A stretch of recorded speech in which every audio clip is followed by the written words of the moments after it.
Hello, and welcome to Night Treks. I'm Tom, your ghost host, and there's ghost guy Tim. Oh, over there. I'm on the opposite side. Yeah. As y'all can see, we're live at the moment. Hi, guys.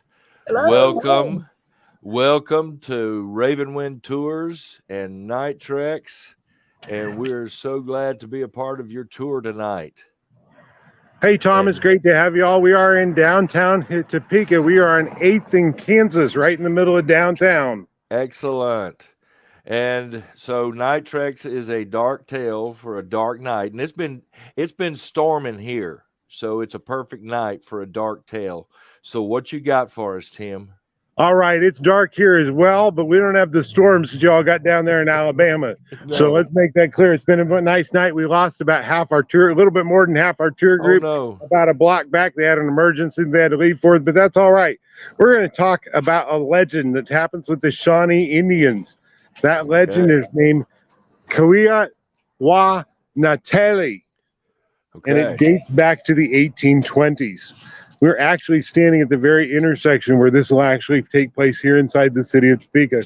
What happens is in the 1820s, they're moving lots of these Native Americans from lots of different places, and they moved the Shawnee Indians from North Carolina to Florida, and then from Florida to Kansas in 1822.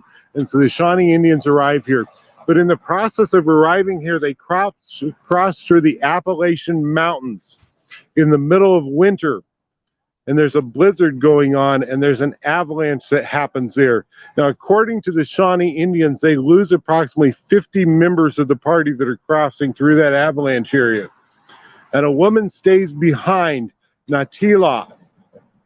She goes back searching for survivors. However, she never returns to the tribe. Instead, the Shawnees claim that what happens is that she will actually become a ghost that takes vengeance for all the deaths that occur, particularly when there's winter weather.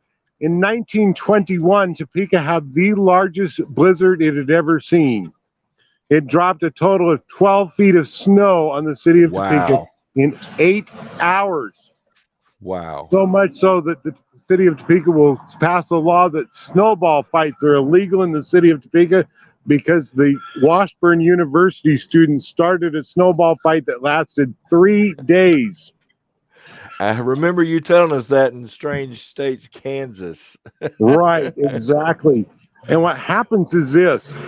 During that blizzard, there's a man that lives approximately 3 blocks to our west here. His name was Robert James Franklin. And Robert James Franklin was a drunkard that visited the downtown area on a regular basis, and in the middle of the blizzard he tells his wife that he needs to go and get a bottle of whiskey. Right during Prohibition. But he had the perfect place to go get it. Here, sitting here just about half a block from where we are, is a place called Four Guys Bistro today. The building itself is actually built back in the early 1900s. Used to be Lapitas, and we've talked about Lapitas on Strange Journeys as well. In the basement of that building was a speakeasy that belonged to a man by the name of Little John Pendergast. His brother was the mafia mob boss over Kansas City. And Little John, every time he would get in trouble for murder in Kansas City, would flee to Topeka, of all the places.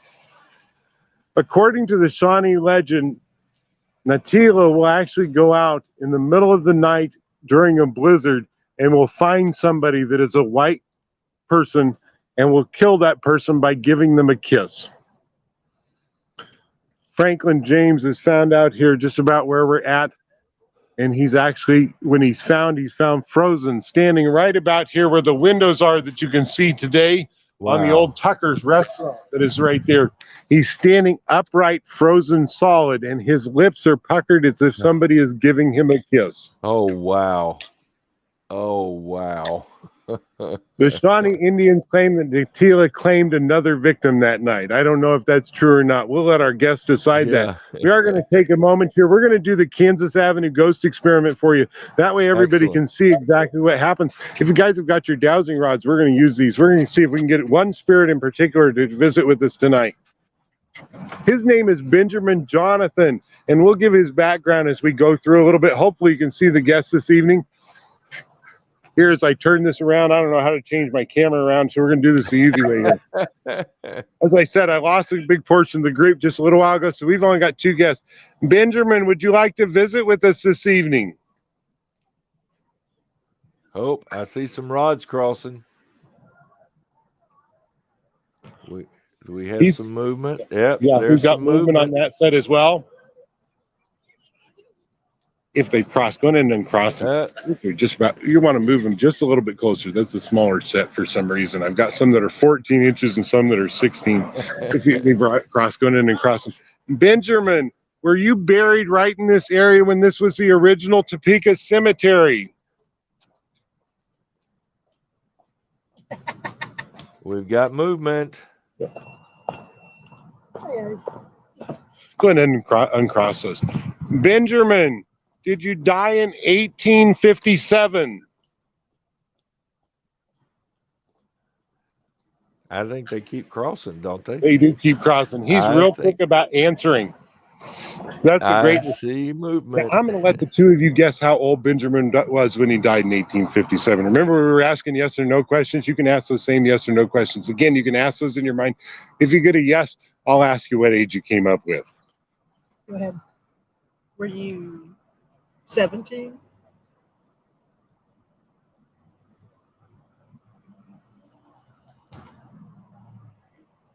$57.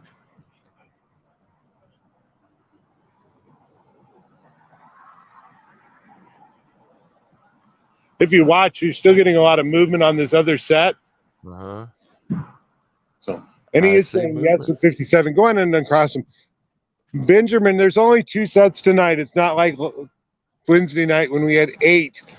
Can you cross both sets for me if you were 17 years old when you passed away? Whoa. Yeah.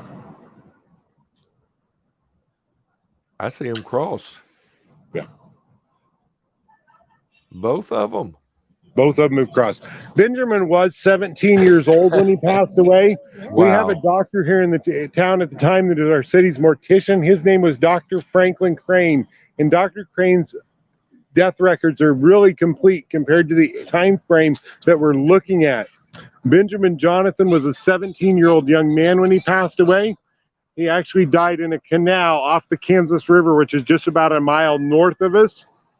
His family farm sat where the Great Overland Station is today. Wow. And he did drown. They tried to convict his father of his murder because he had palm prints on his necks on both sides. But Dr. Franklin Crane determined his lungs were full of water and he had struck his head on a rock in one of the canals. But he would be buried right about where we're standing here on 8th in Kansas tonight in 1857.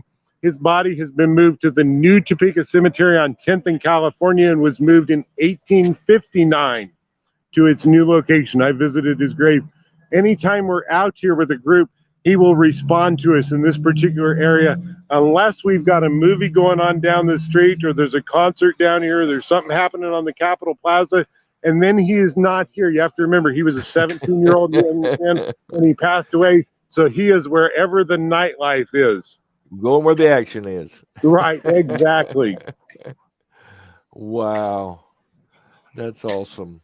All right. Well, Tom, we're going to jump back into the tour tonight. Yeah. Thank you for joining us this evening. Tell your guests happy Halloween.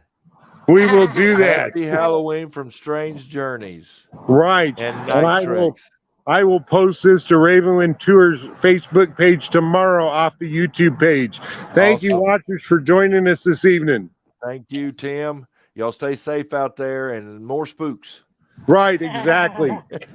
Enjoy it, Tom. Have a good night. Thanks. You too. Bye-bye. Bye. Wow.